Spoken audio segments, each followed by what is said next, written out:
Bank ജോലി ആഗ്രഹിക്കുന്നവരാണോ നിങ്ങൾ? അങ്ങനെയാണെങ്കിൽ ഈ വർഷം നിങ്ങൾക്ക് വരാൻ പോകുന്നത് വലിയ ഒരു അവസരമാണ്.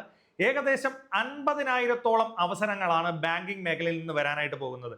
അപ്പോൾ നമ്മൾ ബാങ്കിങ് മേഖല എന്ന് പറയുമ്പോൾ നല്ല സാലറി ആഗ്രഹിക്കുന്ന ആളുകളാണ് നിങ്ങളെങ്കിൽ, അത്യാവശ്യം ഫിനാൻഷ്യൽ സ്റ്റെബിലിറ്റി ആഗ്രഹിക്കുന്ന ആളുകളാണ് എങ്കിൽ നിങ്ങൾക്ക് മസ്റ്റായിട്ടും സെലക്ട് ചെയ്യാൻ സാധിക്കുന്ന ഒരു ജോലിയാണ് ബാങ്ക് ജോലി എന്ന് പറയുന്നത്. അപ്പോൾ അതിന്റെ സാധ്യതകളെ കുറിച്ച് ഈ വീഡിയോയിൽ ഞാൻ കൃത്യമായിട്ട് പറഞ്ഞു തരാം.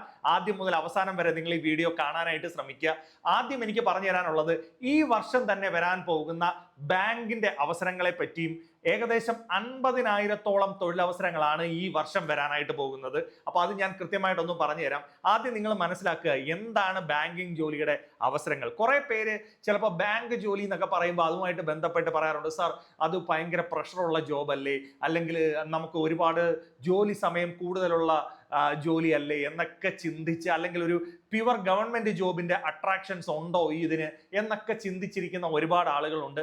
ഞാൻ പറയുന്നു ബാങ്ക് ജോലി എന്ന് പറയുന്നത് ഫിനാൻഷ്യൽ സ്റ്റെബിലിറ്റി ശ്രദ്ധിക്കുകയാണെങ്കിൽ, അത്യാവശ്യം നമ്മൾ സാമ്പത്തികമായി നല്ലൊരു സ്റ്റെബിലിറ്റി നമ്മൾ ഉണ്ടാക്കണമെങ്കിൽ മസ്റ്റായിട്ടും ഇപ്പോൾ സെലക്ട് ചെയ്യാൻ സാധിക്കുന്ന ഒരു ജോലി സാധ്യതയാണ് എന്തെന്ന് പറയുന്നത് ബാങ്ക് എക്സാംസ് എന്ന് പറയുന്നത്. കാരണം നമ്മളൊരു PSC എക്സാം എഴുതി ജോലിക്ക് കയറിയാൽ ഒരു LD ക്ലർക്കിന് കിട്ടുന്ന സാലറി 25,000 രൂപ മുതൽ 30,000 രൂപ വരെയാണ് ഒരു LD ക്ലർക്കിന് കിട്ടുന്ന സാലറി എന്ന് പറയുന്നത്. പക്ഷേ ബാങ്ക് എക്സാംസ് എന്ന് പറഞ്ഞു കഴിഞ്ഞാൽ നിങ്ങൾ കയറുമ്പോൾ തന്നെ 50,000 ആൻഡ് എബോ ആണ് നിങ്ങളുടെ സ്റ്റാർട്ടിംഗ് സാലറി ഒരു ക്ലറിക്കൽ പോസ്റ്റിൽ കയറിയാൽ പോലും. അവിടെ നിന്ന് നമുക്ക് പെട്ടെന്ന് തന്നെ പ്രൊമോഷൻസ് കിട്ടി കയറി പോകാനായിട്ട് സാധിക്കുകയും നല്ല സാലറി പാക്കേജിലോട്ട് കയറി പോവുകയും ചെയ്യാൻ പറ്റുന്ന ഓപ്പണിങ്ങുകളാണ് എന്തെന്ന് പറയുന്നത് ബാങ്കിങ് ജോബ്സ് എന്ന് പറയുന്നത്. അതുകൊണ്ട് തന്നെ ഒരുപാട് വിദ്യാർത്ഥികൾ, ഡിഗ്രിയൊക്കെ കഴിഞ്ഞ ഒരുപാട് വിദ്യാർത്ഥികൾ ഇപ്പോൾ വരുന്ന ബാങ്ക് ഓപ്പർച്യൂണിറ്റിയെ സീരിയസ് ആയി കണ്ട് അവർ പ്രിപ്പയർ ചെയ്യുന്നുണ്ട്. കാരണം നിങ്ങൾക്കറിയാലോ എന്തുകൊണ്ടാണ് നമ്മുടെ നാട്ടിൽ നിന്ന് കാനഡ, UK എന്നൊക്കെ പറഞ്ഞ് യൂറോപ്യൻ കൺട്രീസിലേക്കും അതുപോലെ തന്നെ മറ്റ് രാജ്യങ്ങളിലേക്കും ഒക്കെ ആളുകൾ പോകുന്നതിന്റെ കാരണം എന്താ? ഫിനാൻഷ്യൽ സ്റ്റെബിലിറ്റി എന്ന് പറഞ്ഞാൽ വളരെ അത്യാവശ്യമാണ്. ചെറിയ ഒരു ഗവൺമെന്റ് ജോബ് കൊണ്ടൊന്നും ഇന്ന് ജീവിക്കാൻ വയ്യാത്ത ഒരു സാഹചര്യമാണ്. അത്യാവശ്യം നല്ല ഫിനാൻഷ്യൽ സ്റ്റെബിലിറ്റി തരുന്ന ബാങ്കിന്റെ ജോലിയുടെ സാധ്യതകളെ പറ്റി നിങ്ങളൊന്ന് അറിയണം, നിങ്ങളെ അതൊന്ന് പറഞ്ഞു തരണം എന്നെനിക്ക് വളരെയധികം ആഗ്രഹമുണ്ട്. ഒരുപാട് പരീക്ഷകളാണ് ഈ വർഷം വരാൻ പോകുന്നത്. അത് ഏതൊക്കെയാണ്?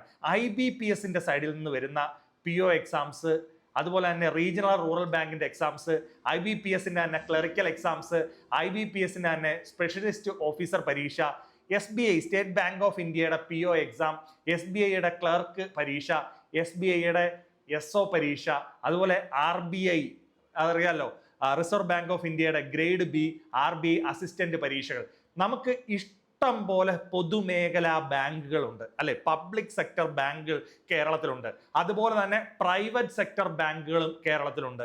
അപ്പോൾ പബ്ലിക് സെക്ടർ ബാങ്കുകളിലേക്കും പ്രൈവറ്റ് സെക്ടർ ബാങ്കുകളിലേക്കുമായിട്ട് നിരവധി ആളുകളാണ് കേരളത്തിൽ ജോലി ചെയ്തുകൊണ്ടിരിക്കുന്നത് നല്ല സാലറി പാക്കേജിൽ. അപ്പൊ നിങ്ങൾ അറിഞ്ഞിരിക്കണം ഏതൊക്കെയാണ് നമുക്ക് ഈ പരീക്ഷകൾ എഴുതി കിട്ടുന്ന പബ്ലിക് സെക്ടർ ബാങ്കുകൾ ഏതൊക്കെയാണ്, അതുപോലെ തന്നെ പ്രൈവറ്റ് സെക്ടർ ബാങ്കുകൾ ഏതൊക്കെയാണ്.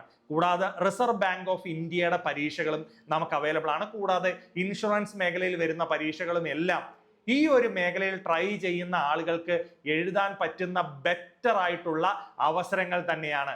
അപ്പോൾ ഞാൻ നിങ്ങൾക്ക് കാണിച്ചു തരാം ഏതാണ് പ്രധാനപ്പെട്ട പബ്ലിക് സെക്ടർ ബാങ്കുകൾ. നിങ്ങൾക്ക് നിങ്ങളുടെ വീടിന്റെ അടുത്തൊക്കെ ഈ ബാങ്കുകൾ നിങ്ങൾ കണ്ടിട്ടുണ്ടാവും.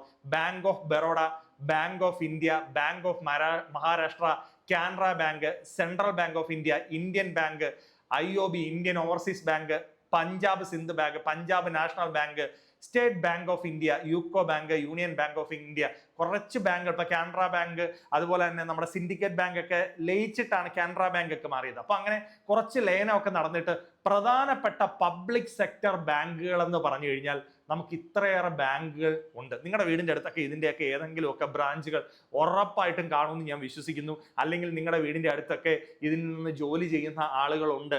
അപ്പോൾ അവരൊക്കെ അത്യാവശ്യം നല്ല സാലറി പാക്കേജിൽ ജോലി ചെയ്യുന്ന ആളുകളാണ്. ഇനി കൂടുതൽ ചില ആളുകൾ പറയും, സാർ ഇത് വർക്ക് പ്രഷർ. ഒരു പ്രഷറും നമ്മൾ അങ്ങനെ ചിന്തിക്കേണ്ട.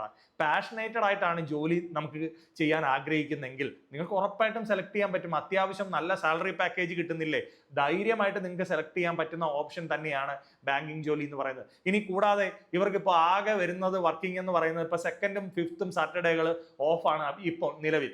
കൂടാതെ സാറ്റർഡേ കൂടി ഓഫ് ആവാനായിട്ട് പോവുക. ഇനി അത് കൂടാതെ ഇപ്പൊ UPI പേയ്മെന്റ്സും മറ്റെല്ലാവരും നെറ്റ് ബാങ്കിങ് സാധ്യതകൾ ഉപയോഗിച്ച് വരുന്നത് കൊണ്ട് തന്നെ അത്തരത്തിലുള്ള വലിയ പ്രഷറൊക്കെ അവർക്ക് കുറഞ്ഞു വന്നുകൊണ്ടിരിക്കുക. അപ്പോൾ നിങ്ങൾ കൃത്യമായിട്ട് മനസ്സിലാക്കണം, ഈ ഒരു സാധ്യത മനസ്സിലാക്കി നിങ്ങൾ പഠിക്കുകയാണെങ്കിൽ ഉറപ്പായിട്ടും നമുക്ക് നേടിയെടുക്കാൻ പറ്റുന്ന പരീക്ഷയാണ് ഈ പബ്ലിക് സെക്ടർ ബാങ്കുകളിലൊക്കെ. ഇപ്പൊ അറിയാത്തവർ മനസ്സിലാക്കിക്കൊള്ളുക, പ്രധാനപ്പെട്ട പബ്ലിക് സെക്ടർ ബാങ്കുകൾ ഏതൊക്കെയാണെന്നാണ് ഞാൻ പറഞ്ഞത്. നിങ്ങളുടെ വീടിന്റെ അടുത്ത് ഈ ബാങ്കുകളെ കാണും. അതുപോലെ തന്നെയാണ് നമ്മുടെ പ്രൈവറ്റ് സെക്ടർ ബാങ്കുകളും. ഏതൊക്കെയാണ്? ആക്സിസ് ബാങ്ക് ഉള്ളത് അറിയാം, അതുപോലെ CSB bank, city union bank, Dhanalakshmi bank, federal bank, HDFC bank, ICICI bank, IndusInd bank. നിങ്ങൾ കേട്ടിട്ടുണ്ട് ഈ ബാങ്കുകളൊക്കെ. സൗത്ത് ഇന്ത്യൻ ബാങ്ക്, ഒരുപാട്. ഇപ്പം നമ്മുടെ സൗത്ത് ഇന്ത്യൻ ബാങ്ക് അല്ലെങ്കിൽ axis bank, HDFC bank, federal bank, ഇവയൊക്കെ നമ്മുടെ വീടിനോട് നിയറസ്റ്റ് ആയിട്ടെല്ലാം ഇതിന്റെ ബ്രാഞ്ചുകളൊക്കെ വന്നിട്ടുണ്ട്. ഇപ്പൊ കോളേജുകളിൽ നിന്നൊക്കെ ഡയറക്റ്റ് കുട്ടികളെയൊക്കെ റിക്രൂട്ട്മെന്റ് നടത്തുന്നുണ്ട് ഈ ബാങ്കുകൾ. വളരെ മിടുക്കരായിട്ടുള്ള ആളുകളെ പരീക്ഷയിലൂടെയും ഒക്കെ സെലക്ട് ചെയ്യുന്നുണ്ട്. അപ്പോൾ കൃത്യമായിട്ട് പഠിക്കുകയാണെങ്കിൽ ഫെഡറൽ ബാങ്ക്, ആക്സിസ് ബാങ്ക് അല്ലെങ്കിൽ നമ്മുടെ HDFC ബാങ്ക് ഒക്കെ നല്ല സാലറി കൊടുക്കുന്നത്. ഫെഡറൽ ബാങ്കിലൊക്കെ നിങ്ങൾക്ക് അറിയാമായിരിക്കുമല്ലോ, നിങ്ങളുടെ റിലേറ്റീവ്സ് ഒക്കെ വർക്ക് ചെയ്യുന്നുണ്ടാവുമല്ലോ. അത്യാവശ്യം നല്ല സാലറി പാക്കേജ് കിട്ടുന്ന ബാങ്കുകളാണ് സൗത്ത് ഇന്ത്യൻ ബാങ്ക് പോലെയുള്ള ബാങ്കുകളൊക്കെ. അപ്പൊ കൃത്യമായിട്ട് എന്ത് ചെയ്യുക, ബാങ്കിങ് എക്സാമിന്റെ സാധ്യതകൾ മനസ്സിലാക്കി നിങ്ങൾ പഠിക്കാനായിട്ട് ശ്രമിക്കുക. ഞാൻ ഈ വർഷം നടക്കുന്ന പ്രധാനപ്പെട്ട പരീക്ഷകളെ പറ്റി പറഞ്ഞു തരാം. ഒരുപാട് പേര് ചോദിക്കാറുണ്ട്, സാർ എങ്ങനെ ഈ എക്സാമുകൾക്ക് വേണ്ടി പഠിക്കണം? ഇപ്പൊ നമ്മളെ തന്നെ ദിശയുടെ ഓഫ്ലൈൻ ബ്രാഞ്ചുകളിൽ കൃത്യമായിട്ട് നമ്മൾ ബാങ്കിങ് എക്സാംസിന്റെ ക്ലാസ്സുകൾ പ്രൊവൈഡ് ചെയ്യുന്നുണ്ട്. നമ്മുടെ ദിശയുടെ 5 ഓഫ്ലൈൻ ബ്രാഞ്ചുകളുണ്ട്.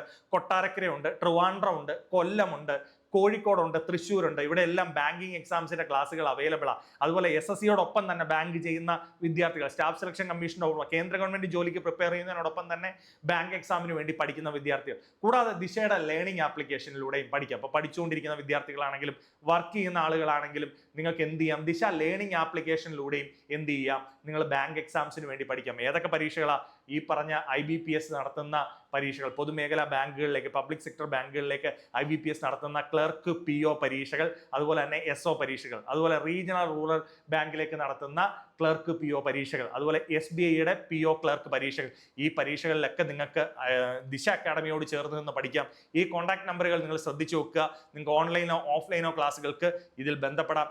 ഇനി ഞാൻ ഈ വർഷം നടക്കുന്ന പ്രധാനപ്പെട്ട പരീക്ഷകൾ ഒന്ന് പറഞ്ഞു തരട്ടെ. പ്രധാനപ്പെട്ട പരീക്ഷകൾ വളരെ ഇമ്പോർട്ടൻ്റ് ആയിട്ട് മനസ്സിലാക്കുക. ഇപ്പൊ നമുക്ക് SBI POയുടെ നോട്ടിഫിക്കേഷൻ ഉണ്ട്. ഏതാണ് അതിന്റെ ഡേറ്റുകൾ നോക്ക്. ജൂലൈ ഓഗസ്റ്റ് ടൈമിൽ പ്രിലിമിനറി എക്സാം നടക്കും. മെയിൻസ് നടക്കുന്ന സെപ്റ്റംബറിലാണ്. കാരണം ഇത്രയും സമയമാണ് നമ്മുടെ ഫ്രണ്ടിലുള്ളത്. രജിസ്ട്രേഷൻ ഡേറ്റ് എന്ന് പറയുന്നത് നോക്കൂ, ജൂലൈ മുതൽ 14 ജൂലൈ വരെയാണ്. അപ്പോൾ ഓഗസ്റ്റിൽ പ്രിലിംസ് നടക്കുമെന്ന് കൂട്ടിക്കോ, സെപ്റ്റംബറിൽ മെയിൻസ് നടക്കും. 1 മാസത്തെ ഗ്യാപ്പാണ് കൃത്യം നമുക്ക് കിട്ടുന്നത്. ഒരുപാട് സമയമൊന്നും വേണ്ട. ഇത് വലിയൊരു അഡ്വാൻറ്റേജ് എന്താണെന്ന് ചോദിച്ചാൽ, നമ്മൾ PSC എക്സാംസ് ഒക്കെ എഴുതുമ്പോൾ ഒരുപാട് വർഷങ്ങൾ നമ്മൾ പരീക്ഷയ്ക്ക് വേണ്ടി കാത്തിരിക്കേണ്ടി വരുമ്പോൾ, ഒരു വർഷത്തിൽ തന്നെ നിയമനം നേടണമെന്ന് ആഗ്രഹിക്കുന്നവർ, അല്ലെങ്കിൽ ഈ വർഷം നടന്നില്ലേ അടുത്ത വർഷം പഠിച്ചെങ്കിലും നേടണമെന്ന് ആഗ്രഹിക്കുന്നവർക്ക് ഏറ്റവും ബെറ്റർ ആയിട്ടുള്ള അവസരമാണ്. അതുപോലെ നോക്കൂ, പ്രിലിമിനറി എക്സാം IBPS POയുടെ നോക്കൂ, എന്നാണ് ഓഗസ്റ്റിലാണ് വരുന്നത്. ഒക്ടോബറിൽ മെയിൻസ് ഉണ്ടാവും. കണ്ടോ? അതുപോലെ തന്നെ IBPS SOയുടെ 30 ഓഗസ്റ്റ്, 9 നവംബർ, ഇതെല്ലാം ഡേറ്റ് വന്നിരിക്കുക. 4th 5th ടൈം ഒക്ടോബറുകളിലായിട്ട് പ്രിലിംസ് IBPS ക്ലർക്ക്, 29 നവംബർ. നമുക്കൊരു 4-5 മാസ സമയമുണ്ട്. ഇതിന്റെ എല്ലാം ആപ്ലിക്കേഷൻ ഡേറ്റുകൾ അവൈലബിൾ ആണ് എന്ന കാര്യം ആരും വിട്ടുപോരുത്. അപ്ലൈ ചെയ്യാനുള്ള മക്കളുമാരെല്ലാം അപ്ലൈ ചെയ്യണം, ഉറപ്പായിട്ടും അപ്ലൈ ചെയ്യണം. കൂടാതെ IBPS റീജിയണൽ റൂറൽ ബാങ്കിന്റെ പ്രിലിംസ്, ക്ലർക്ക്, മെയിൻസ് പരീക്ഷകൾ, അപ്പോൾ അതിന്റെ ഓൺലൈൻ രജിസ്ട്രേഷന്റെ ഡീറ്റെയിൽസ് കാര്യങ്ങളെല്ലാം നിങ്ങൾക്ക് തന്നിട്ടുണ്ട്. അപ്പൊ ബാങ്ക് ജോലി നോക്കുന്ന ആളുകളാണെങ്കിൽ ഇപ്പൊ പഠിക്കാൻ ഏറ്റവും ബെസ്റ്റ് ടൈമാണ്. ഈ 50,000-ഓളം തൊഴിലവസരങ്ങൾ ഈ വർഷം എവിടുന്നാ വരുന്നതെന്ന് ചോദിച്ചാൽ, ഞാൻ ഈ പറഞ്ഞ പബ്ലിക് സെക്ടർ ബാങ്കുകളിൽ തന്നെയാണ് ഈ 50,000-ഓളം തൊഴിലവസരങ്ങൾ ഈ വർഷം വരുന്നത്. ഇത് മിസ് ചെയ്യരുത്. ഈ ചാൻസ് നിങ്ങൾ മിസ് ചെയ്യരുത്. നിങ്ങൾ നിങ്ങളുടെ സുഹൃത്തുക്കൾക്ക് പറഞ്ഞു കൊടുക്കണം. ഇപ്പം മാതാപിതാക്കളാണ് കാണുന്നതെങ്കിൽ നിങ്ങളുടെ വിദ്യാർത്ഥികൾക്ക്, നിങ്ങളുടെ കുട്ടികൾക്ക് പറഞ്ഞു കൊടുക്കണം. ഈ വീഡിയോ നിങ്ങൾ ഷെയർ ചെയ്ത് കൊടുക്കുക. അല്ലെങ്കിൽ നിങ്ങൾ എന്ത് ചെയ്യുക, അവർക്ക് ഈ വീഡിയോ കാണിച്ചു കൊടുക്കുക. കൊടുത്തു കഴിഞ്ഞാൽ അവർക്ക് കൃത്യമായിട്ട് ബാങ്കിങ് എക്സാമിന്റെ സാധ്യതകൾ മനസ്സിലാവും. കൂടാതെ വരുന്ന പരീക്ഷകളാണ് SBI ക്ലർക്ക് ഉണ്ട്, RBI ഗ്രേഡ് പരീക്ഷയുണ്ട്. പിന്നെ ബാങ്കുകൾ ഓരോന്നോരോന്നായിട്ട് പറയുകയാണ്. അപ്പോൾ IBPSന്റെ കീഴിലുള്ള എല്ലാ ബാങ്കുകളിലും ഈ വർഷം നമുക്ക് എന്തുണ്ട്, സെലക്ഷൻ ഉണ്ട്. എല്ലായിടത്തും അത്യാവശ്യം വേക്കൻസിയും അവൈലബിൾ ആണ്. ഇനി ചില ആളുകളെങ്കിലും ചോദിക്കും, എന്താണ് സാർ ഈ എക്സാമുകൾക്ക് വേണ്ടി പഠിക്കേണ്ടത്? മക്കളെ, വളരെ സിമ്പിളായിട്ട് പറഞ്ഞാൽ, പ്രിലിംസ് എക്സാമിന് വരുന്നത് ഇംഗ്ലീഷും റീസണിങ്ങും അതുപോലെ തന്നെ മാത്സുമേ ഉള്ളൂ കേട്ടോ. ഇംഗ്ലീഷ് ഉണ്ട്, റീസണിങ് ഉണ്ട്, QA ഉണ്ട്, മാത്സ് ഉണ്ട്. ഇത് 30, 35 എന്ന രീതിയിൽ 100 ക്വസ്റ്റ്യൻസും 100 മാർക്കുമാണ്. 60 മിനിറ്റ് വരുന്ന ഒരു ഓൺലൈൻ പരീക്ഷയാണ് നമുക്കുള്ളത്. അപ്പം നമ്മൾ എന്ത് പഠിക്കണം?